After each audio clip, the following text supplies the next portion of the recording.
What happens when a country music star who's turned his life around from addiction and prison sits across from a talk show host who thinks she knows better than everyone else? What you're about to witness is one of the most explosive confrontations ever captured on daytime television. Jelly Roll, the tattooed giant with a heart of gold, walked into The View expecting a normal interview about his music and his incredible journey from the streets to stardom. Instead, he found himself face to face with Joy Behar, who decided to tear him down piece by piece on live television. This isn't just another celebrity interview gone wrong. This is a masterclass in how one person's arrogance can push someone too far. Before we dive into this incredible story, make sure you subscribe to the channel and drop a comment below with your thoughts, because trust me, you're going to have plenty to say after you see what unfolds. The studio lights were blazing hot that Tuesday morning as Jelly Roll adjusted his black button-down shirt and settled into the iconic View chair. The audience was buzzing with excitement, many of them fans who had followed his remarkable transformation from troubled past to chart-topping success.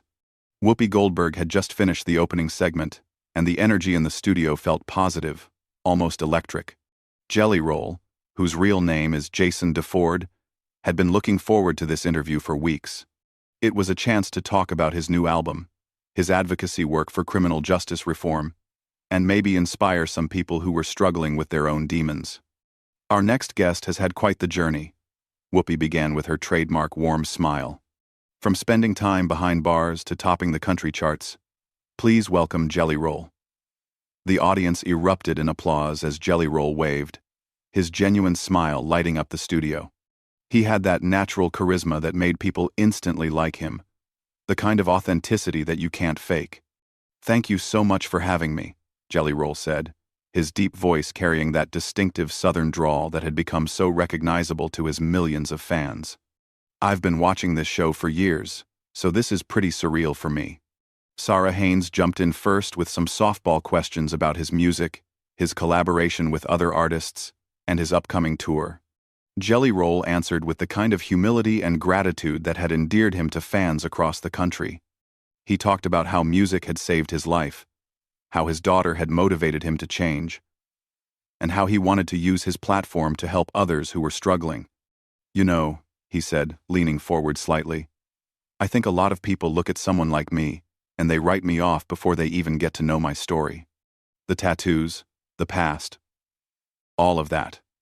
But I want people to understand that we all have the capacity to change, to grow, to become better than we were."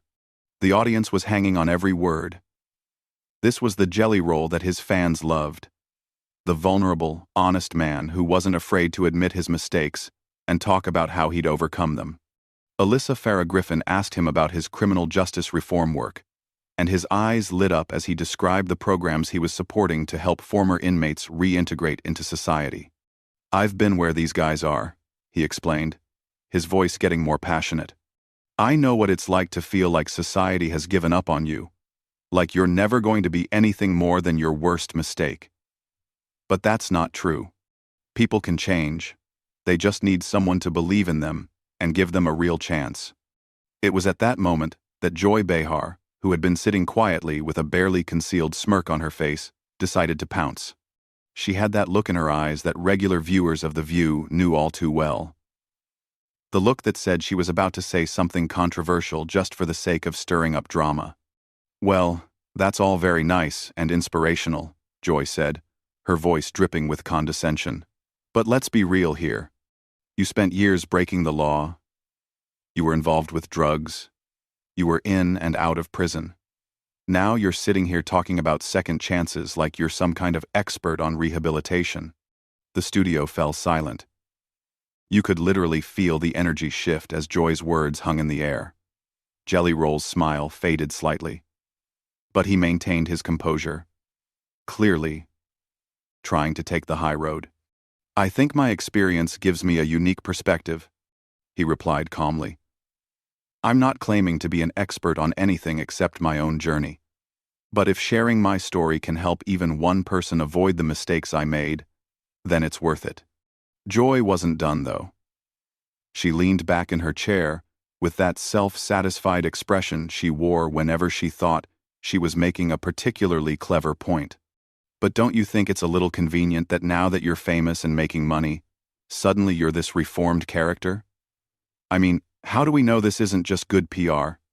The camera caught Jelly Roll's jaw tighten slightly. His hands, which had been relaxed in his lap, clenched into fists for just a moment, before he forced himself to relax them. The other hosts looked uncomfortable, clearly not expecting the interview to take this hostile turn. "Joy," he said, and there was a warning note in his voice that anyone who knew him would recognize. "I think you're misunderstanding what this is about. This isn't PR. This is my life. These aren't talking points. These are real experiences that shaped who I am." But Joy was just getting started. She had that predatory gleam in her eyes that meant she smelled blood in the water and was going in for the kill. "I'm just saying, it's easy to talk about redemption and second chances when you're sitting pretty with a record deal and sold-out concerts. What about the people you hurt along the way? What about the communities that were damaged by the drug trade you were part of?" The accusation hung heavy in the air like a dark cloud. Jelly Roll's transformation from composed guest to something much more intense was visible to everyone in the studio.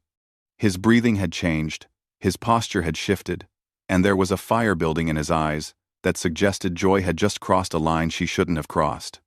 "You want to talk about the people I hurt?" Jelly Roll said, his voice getting louder, more intense. "Let's talk about them. Let's talk about how I've spent every day since I got clean, trying to make amends, trying to do better, trying to use whatever platform I have to help people." Joy, either oblivious to the danger she was walking into, or simply not caring, pressed on with her attack. But that doesn't undo the damage, does it? That doesn't bring back the lives that were lost to overdoses, the families that were destroyed. You can't just sing your way out of that responsibility. That was it. That was the moment when something snapped inside Jelly Roll, when the careful composure he'd been maintaining finally cracked under the weight of Joy's relentless assault. The man who had spent years learning to control his temper, who had worked so hard to become a better person, suddenly found himself face to face with someone who seemed determined to tear down everything he'd built. The explosion was instantaneous and volcanic. Jelly Roll shot up from his chair so fast that it actually rolled backward, his 6-foot frame towering over the desk as his voice boomed across the studio with a force that made everyone jump. "Are you kidding me right now?" he roared, his southern accent getting thicker as his emotions took over. "You think I don't carry that weight every single day? You think I don't know exactly what I've done and who I've hurt? Lady, you have absolutely no idea what you're talking about." The audience gasped audibly. Camera operators scrambled to capture every angle of the confrontation, while producers in the control room frantically debated whether to cut to commercial. Whoopi looked stunned. Sarah covered her mouth in shock, and Alyssa sat frozen in her chair. But Joy, incredibly, seemed almost pleased with herself, like she'd successfully provoked exactly the reaction she was looking for. "There it is," Joy said with a smug smile, gesturing toward Jelly Roll as if his anger proved her point. "There's the real you, underneath all that redemption talk. Still the same angry criminal, just with better clothes." If the studio had been silent before, it was absolutely dead now. The only sound was Jelly Roll's heavy breathing as he stared down at Joy with an expression that was part fury, part disbelief, and part something much more dangerous. When he spoke again, his voice had dropped to a low, menacing growl that somehow seemed more terrifying than his shouting had been. "You want to see the real me?" he said, leaning forward with his hands planted firmly on the desk. "The real me spent 3 years in county jail thinking about every person I hurt, every family I damaged, every life I helped destroy. The real me has nightmares about kids who overdosed on drugs I sold. The real me goes to funerals of people I grew up with who didn't make it out like I did." Joy tried to interrupt, but Jelly Roll's voice cut through her attempt like a knife through paper.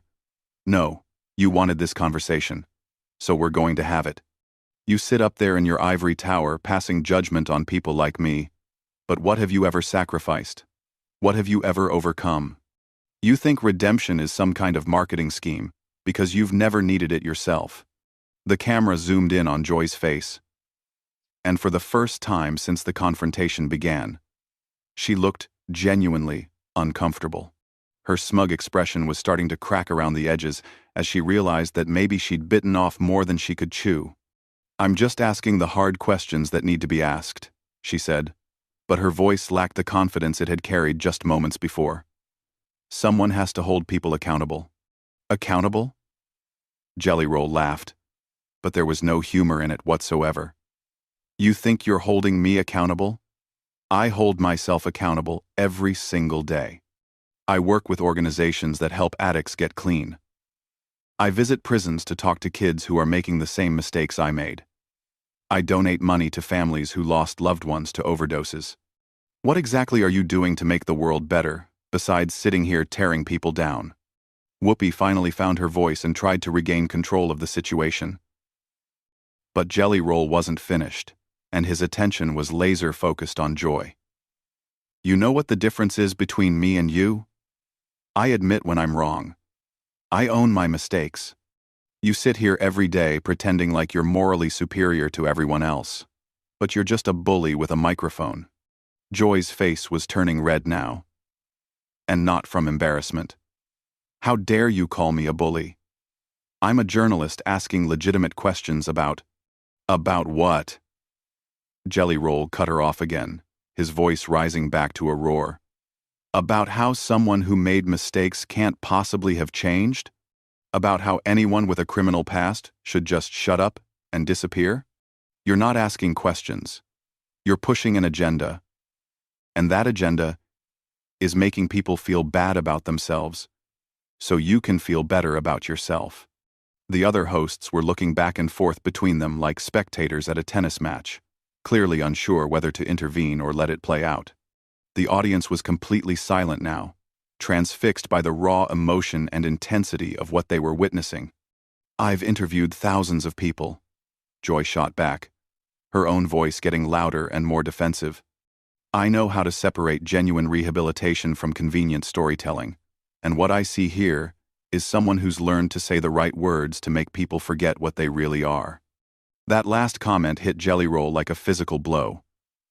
His face went through a series of expressions, from hurt to anger to something that looked almost like pity. When he spoke again, his voice was quieter but somehow more powerful than it had been when he was shouting. "What I really am," he said slowly, deliberately, "is a father who wants his daughter to be proud of him. What I really am is someone who knows what rock bottom looks like and climbs out of it every single day. What I really am is a human being who made terrible choices and is spending the rest of his life trying to make up for them." He paused, letting those words sink in before continuing. "But what you are, Joy, is someone who gets paid to tear people down on television. Someone who thinks being mean is the same thing as being smart. Someone who has never had to fight for anything real in your entire life. So you don't understand what real change looks like." Joy opened her mouth to respond, but Jelly Roll held up a hand to stop her. "I'm not done. You want to talk about accountability? Let's talk about your accountability. How many people have you discouraged from getting help by making them think that society will never accept their redemption? How many second chances have you destroyed with your cynicism? How many families have you kept divided by convincing them that people can't really change?" The questions hung in the air like accusations, and Joy's face showed that they had hit their mark. She was no longer the confident attacker she had been at the beginning of the confrontation. Now she looked like someone who was realizing that she might have picked a fight with the wrong person. "You think you're so clever," Jelly Roll continued, his voice filled with disappointment more than anger now. "You think you're exposing some kind of fraud, but all you're doing is showing everyone exactly what kind of person you really are. Someone who would rather tear others down than build anything up yourself." Sarah Haynes tried to jump in with a diplomatic comment, but both Joy and Jelly Roll ignored her completely. This had become something much more personal than a television interview. A battle between two completely different philosophies of life. Two completely different ways of looking at human nature and redemption. "I stand by everything I've said," Joy declared, but her voice was shaky now. People have a right to be skeptical of convenient transformations. Quote. Jelly Roll shook his head slowly. And when he looked at her, there was something that almost looked like sadness in his eyes. You know what the really tragic thing is? You could have used this opportunity to have a real conversation about addiction, about criminal justice reform, about how we help people rebuild their lives. Instead, you chose to be cruel for no reason other than your own entertainment. The weight of that statement seemed to settle over the entire studio like a heavy blanket. For a moment, even Joy appeared to be considering his words, but then her defensive instincts kicked back in, and she straightened up in her chair with renewed defiance. Don't lecture me about entertainment, she snapped. This is journalism. This is asking the tough questions that other people are afraid to ask. If you can't handle scrutiny, maybe you shouldn't be putting yourself in the public eye. Jelly Roll's laugh was bitter and cold. Tough questions? Is that what you call this? Let me ask you some tough questions then. When was the last time you admitted you were wrong about something? When was the last time you showed genuine compassion for someone who made mistakes? When was the last time you used your platform to actually help someone instead of just tearing them down? Joy's mouth opened and closed without any sound coming out. She clearly hadn't expected to become the one being interrogated, and she was struggling to regain her footing in a conversation that had completely gotten away from her. That's what I thought, Jelly Roll continued, his voice gaining momentum again. You can dish it out, but you can't take it. You can attack someone else's character all day long, but the moment someone questions yours, suddenly, that's unfair. Whoopi made another attempt to restore order. Okay, I think we need to. No, Jelly Roll said firmly, turning to address Whoopi directly. I appreciate what you're trying to do, but this needs to be said. I came here in good faith to talk about music and redemption and maybe inspire some people. Instead, I walked into an ambush by someone who decided before I even sat down that I was a fraud. He turned back to Joy, and his voice became quieter but somehow more intense. You know what the saddest part about all this is? You had a chance to be part of something positive today. You could have asked me about the programs I support, about the kids I mentor, about the real work that's being done to help people change their lives. Instead, you chose to be a bully. I am not a bully, Joy protested. For what? Jelly Roll exploded again, his composure finally completely shattered. For getting clean? For turning my life around? For trying to help other people avoid the mistakes I made? What exactly am I being held accountable for here, besides having a past that makes you uncomfortable? The studio was electric with tension. Camera operators were getting shots of audience members with their hands over their mouths, clearly shocked by the intensity of what they were witnessing. In the control room, producers were frantically trying to decide whether this was a disaster or the most compelling television they'd ever captured. You're being held accountable for profiting off a redemption narrative, while real people are still suffering from the consequences of your actions. Joy shot back, finally finding her voice again. Profiting? Jelly Roll's voice cracked with emotion. You think I'm profiting from this? Every dollar I make from my music, every opportunity I get, comes with the weight of knowing that I have to earn it every single day. You think I don't know that there are families out there who lost someone to drugs I sold? You think I sleep easy at night because I have a record deal now? He was leaning over the desk again, his face just inches from Joy's, and when he spoke, his voice was raw with pain. I give away more money than most people make in a year to organizations that help addicts. I spend my free time visiting prisons and talking to kids who remind me of myself at that age. I use every platform I have to tell people that they can change their lives if they're willing to do the work. My platform. My monecation. I won. And on side and two. Joy tried to interrupt, but Jelly Roll's voice overpowered hers completely. But you don't want to hear about any of that, do you? Because it doesn't fit your narrative. You've already decided who I am, and no amount of evidence to the contrary is going to change your mind. Evidence? Joy scoffed, What evidence? Some charitable donations and a few prison visits? That's supposed to erase everything you did? The question hit the studio like a lightning bolt.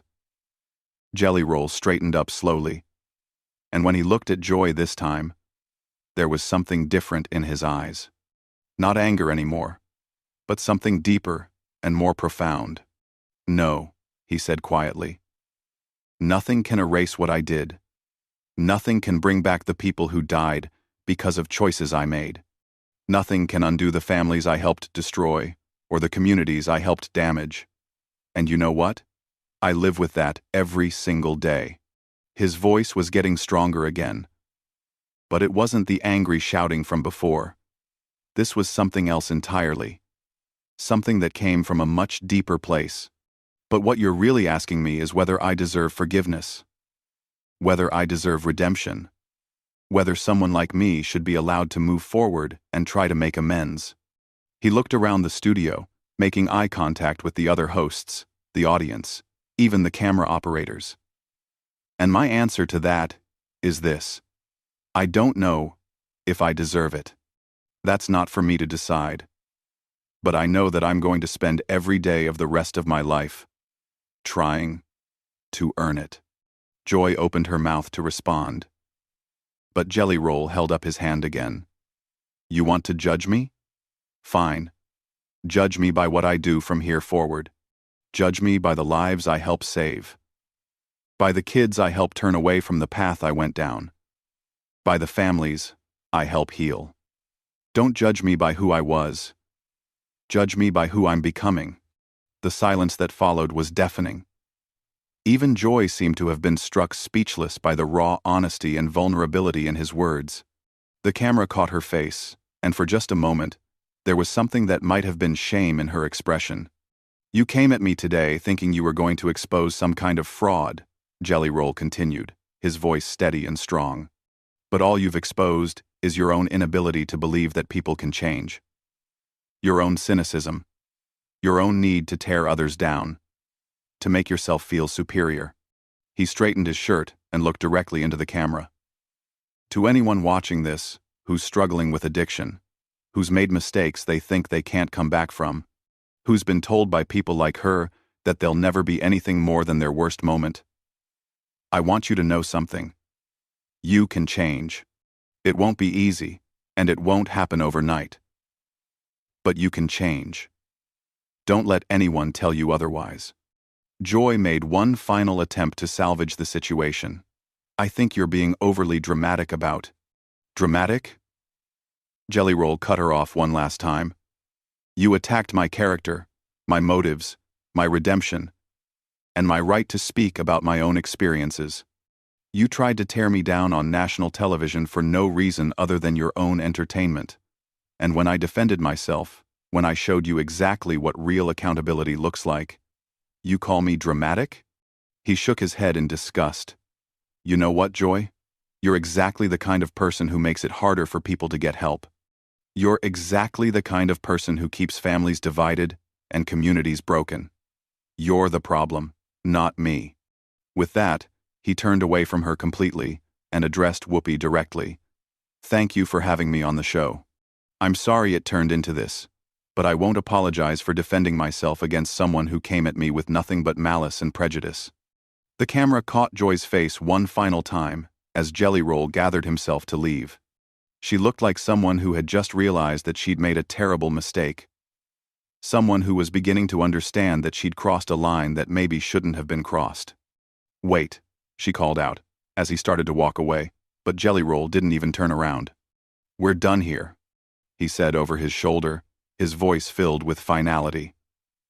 I came here to talk about redemption and hope, and you turned it into an attack. That's on you, not me. As he walked off the set, the audience sat in stunned silence. The other hosts looked shell-shocked, clearly trying to process what had just happened. And Joy sat alone at the desk, looking smaller somehow than she had when the interview began, like someone who had just learned a very difficult lesson about the power of words and the danger of pushing someone too far. What started as a routine interview had turned into something much more profound. A battle between two very different ways of looking at human nature: forgiveness and the possibility of redemption. And in the end, it was clear to everyone in that studio who had come out on top. So what did you think about this incredible confrontation? Do you believe people truly deserve second chances? Or was Joy right to be skeptical? Drop your thoughts in the comments below and make sure to subscribe for more stories that will absolutely blow your mind.